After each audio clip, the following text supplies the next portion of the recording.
Hello everyone. अभी तक तो आप मेरे चैनल से परिचित हो ही गए होंगे।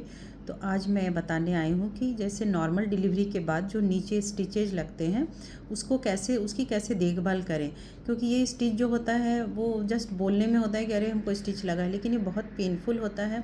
और चूँकि इतना सेंसिटिव पार्ट में है, इसका थोड़ा केयर आप करें, नहीं तो अगर ये स्टिच एक बार टूट गया तो फिर इसको रिकवरी में 3 मंथ्स के बाद ही इसका कुछ हो पाएगा।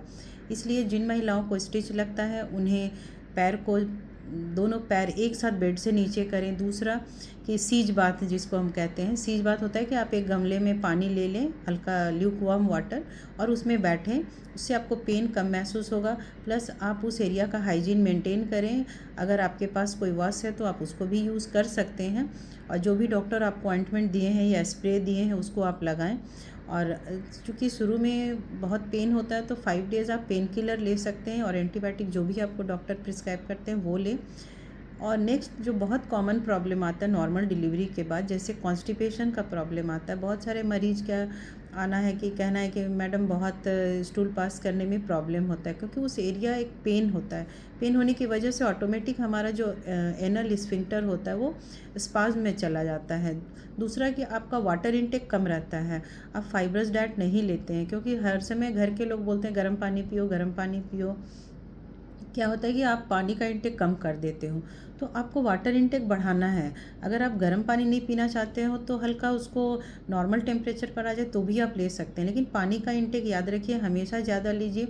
और फाइब्रस डाइट ज़रूर लीजिए। और मिल्क, ऐसा नहीं है मिल्क नहीं लेना है, आप मिल्क ले सकते हैं, क्योंकि उससे स्टिच पर कोई फ़र्क नहीं पड़ता है।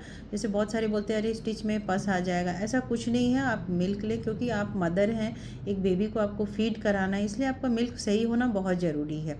तो अपने मिल्क को सही करने के लिए आपको हेल्दी डाइट लेना है। सारा फ्रूट्स आप खा सकते हैं, जितना फाइब्रस डाइट हो वो आपको लेना है।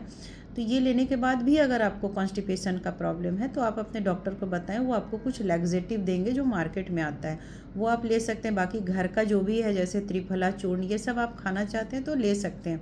इससे आपको कॉन्स्टिपेशन का प्रॉब्लम नहीं आएगा, क्योंकि अक्सर डिलीवरी के बाद कॉन्स्टिपेशन आता है, स्टिच पे प्रेशर लगता है, वो कभी कभी टूट जाता है। तो बहुत सारे मरीज आते हैं कि स्टिच टूट गया है, तो ये फिर आपको हीलिंग में टाइम लगता है, इसलिए आप उसको थोड़ा ये सब अवॉइड करें। और अगर मान लीजिए कि आपको कॉन्स्टिपेशन हो रहा है तो फिर आपको पाइल्स का प्रॉब्लम आएगा। ये पाइल्स आपको हमेशा परेशान करेगा। जो डिलीवरी के बाद हमारा पाइल्स होता है उसको हम सेंटिनल पाइल्स कहते हैं।